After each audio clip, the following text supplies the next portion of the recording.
Punchinello. Lisa Punchinello was the Don's wife. Mona Sachs. Lisa's evil twin. Your safety's off, evil twin. You might hurt someone with that gun of yours. Lisa's the damsel in distress. I'm the professional. I'd blow you away without batting an eye. Sure, and you can check out my credentials splattered all over this joint. Jack couldn't have framed you, not the state he was in. We're after the same slime bag. Angelo Punchinello's the one who murdered your friend and framed you with it. You know this for a fact. I've got my sources. I don't have a clue these days. I just shoot them as they come. Who put a contract on the archfiend? This one's mine. I hate the guts of that sadistic wife-beater. Why not pool our bullets for this one? I thought you'd never ask. My finger was starting to twitch. How do you like your whiskey? I'm easy, as long as you don't try to slip me a Mickey. You're a real angel, Max. It was good stuff. Tasted sweet as honey going down. Nothing personal. Can't risk you going berserk and getting Lisa killed.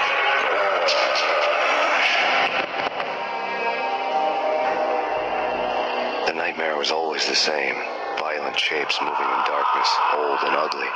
The killer's mad laughter was a riddle filled with wicked innuendo.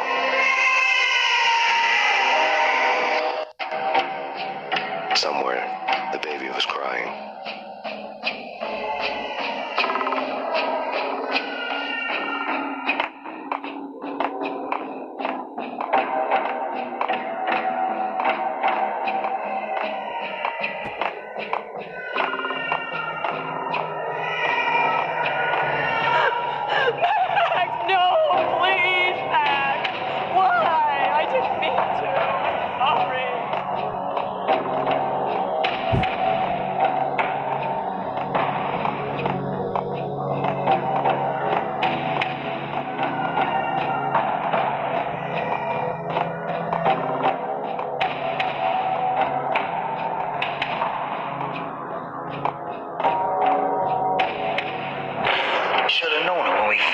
Snoring next to Lupino's corpse. A comedian, huh?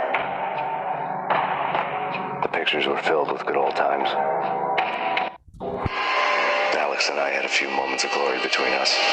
Crime-fighting comrades, the best in NYPD DEA collaborative team. Good-hearted macho bullshit like that. I would have given anything to have him here as my backup. No such luck. No luck at all. Michelle looked at me from the photo. The Payne family. Happiness captured in a Polaroid moment. I had thought it would last forever. Till death do us part. I didn't want to think about it. As long as I didn't, it could never happen. But I had broken my own rule. The thought had already slipped in. Fear was rusty needles poking at my brain. Cold and scaly, it slithered down my chest.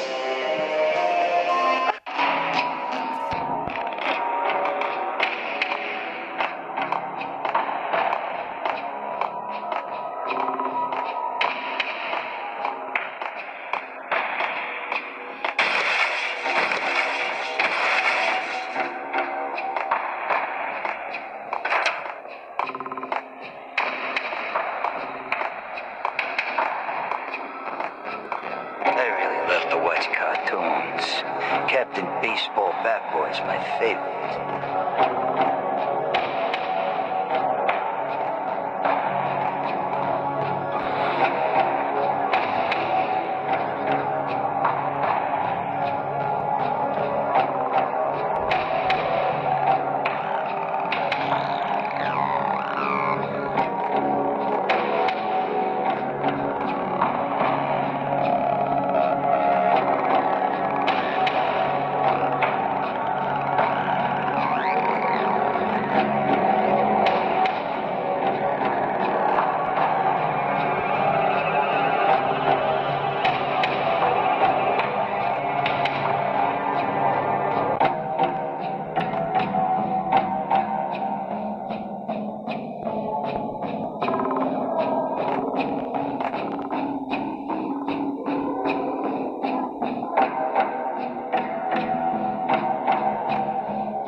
Slice them, dice them, shoot them full of holes, blow them to bits, vaporize them, disintegrate them.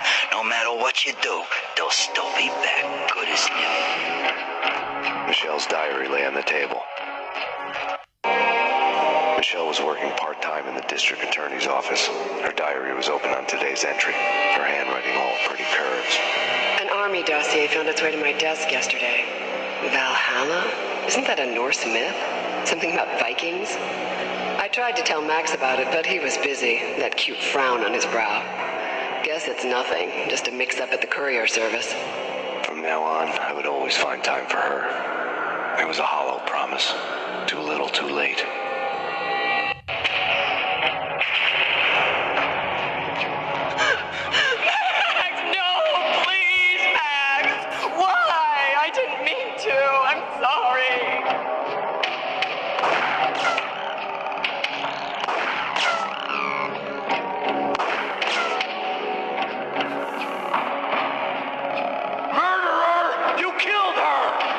Nothing like that ever happens in the real world.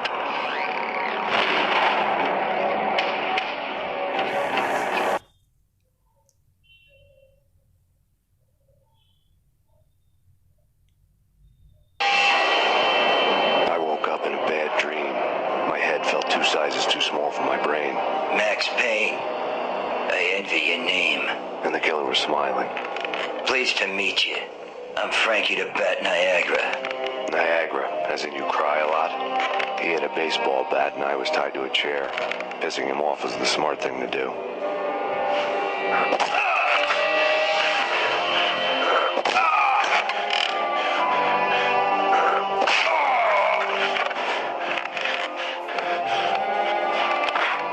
Nothing wrong with a little laugh now and then. Take me, for example. I love to watch cartoons. Cartoon violence is a fascinating thing. Let's take a break. I need to take a leak and maybe grab a cold one at the bar. Don't worry. I'll be back to finish this off. And then, it's checkout time. You play, you pay, you bastard. He swaggered out, and the door clanged shut behind him, locks clicking into place. Everyone makes mistakes. Mine hadn't been to crack jokes about the goon with the bat. He'd have cracked my skull regardless. It hadn't even been to trust a girl with a gun. I had blindly gone after the first bad guy on my hit list when I should have been aiming further up the ladder, at the head of the Punchinello family. I couldn't bring myself to be pissed at Mona. Guess I had a soft spot for her pretty face.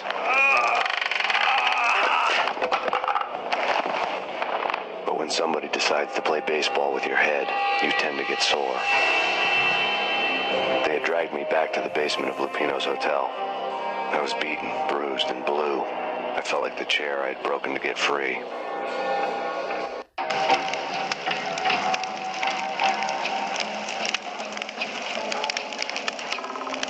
All I had was Niagara's bat, sticky with my own blood.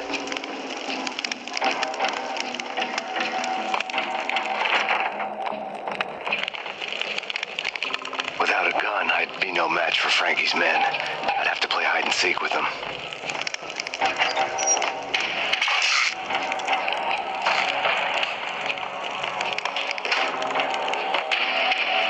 Frankie's tough. We'll take care of it. Yeah, no, I know. I'm not having a go at this. Frankie's tough. Yeah, I know that.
contraption for a murder scene.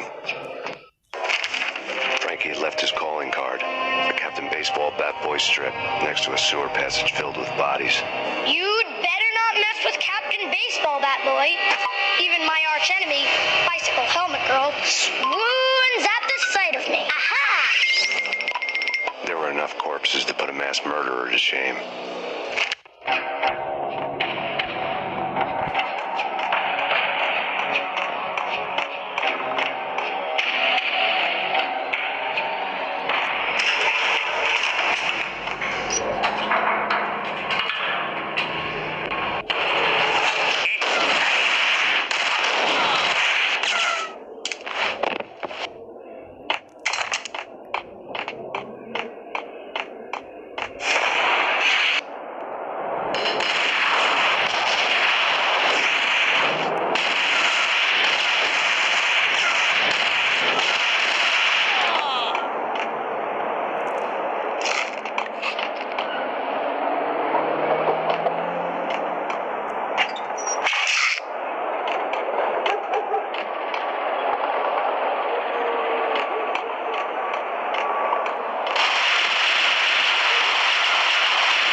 From bad to worse.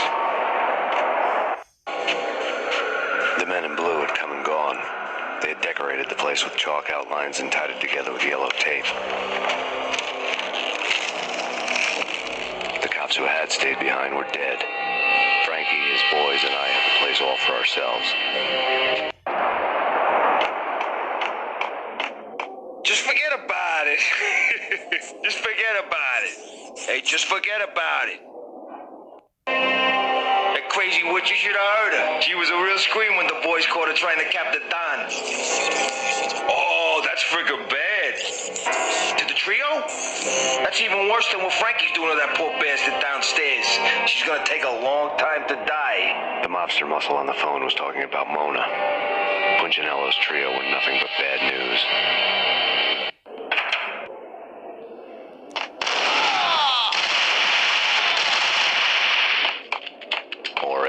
Punchinello didn't like me much. The fact remains that all the victims so far identified in the Ragnarok shooting have been known criminals, many of whom had large doses of V in their blood. Reliable sources say that Max Payne was also among those killed, although no body has been recovered at this time. Reliable sources. That meant somebody thought the Mafia had me, didn't want the cops snooping around anymore. The body would be delivered to them barely recognizable. Case closed. Don Punchinello had the power to be that reliable source, which was no news. But his news was old news. Framing me hadn't been enough. Don Punchinello had put a hit on me. He wanted me dead, and it had been important enough for him to give written instructions to Frankie about it. Max Payne should die like a dog for the trouble he's caused.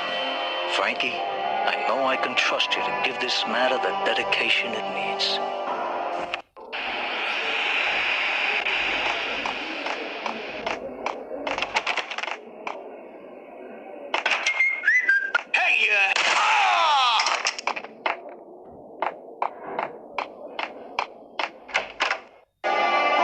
The hotel bar was fast developing quite a history.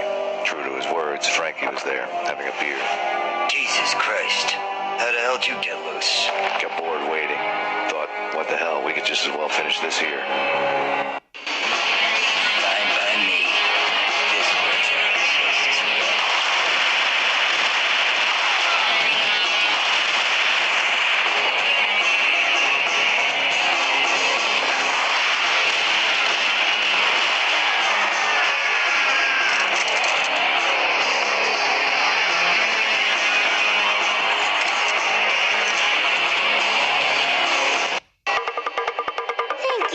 You've been a lovely audience.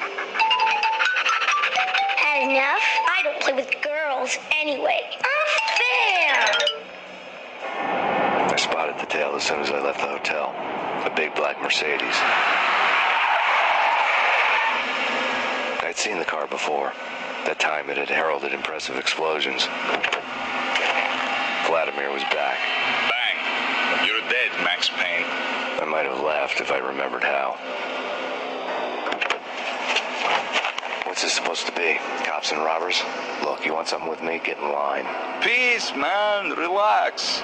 You know you are a real news item. Armed and dangerous. I am going to make you an offer you can't refuse. I've always wanted to say that. It's a bum rap. I've been framed. Well, that's a moot point.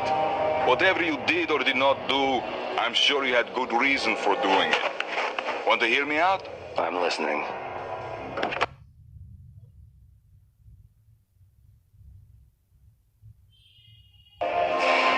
Punchinello messing with V is bad for business all around. But that's not all. There is this guy, Boris Stein, used to pull jobs for me. He's the captain of the cargo ship Charon. Now the bastard turncoat has gone over to the other side, Punchinello's. The ship's loaded with high-res hardware, guns, my business. If Punchinello gets hold of that cargo, he's won and I have lost. And you'll have your work cut out for you.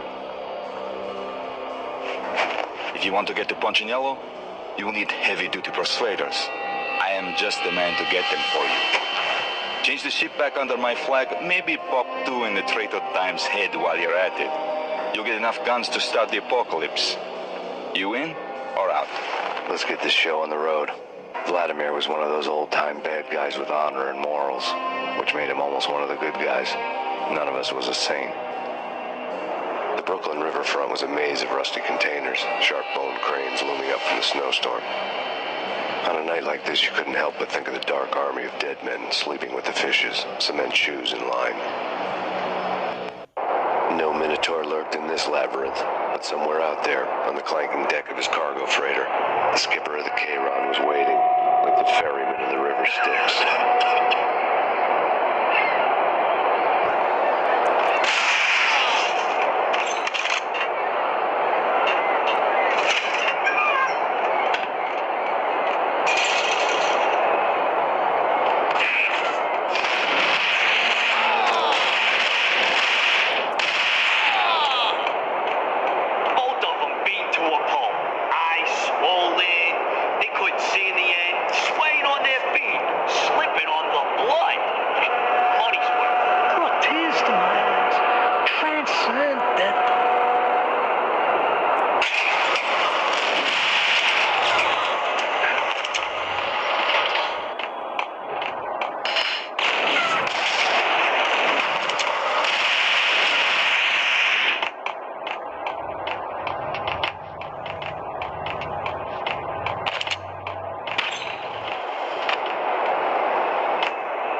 birthday, Max Payne. I doubt if the letter was a receipt.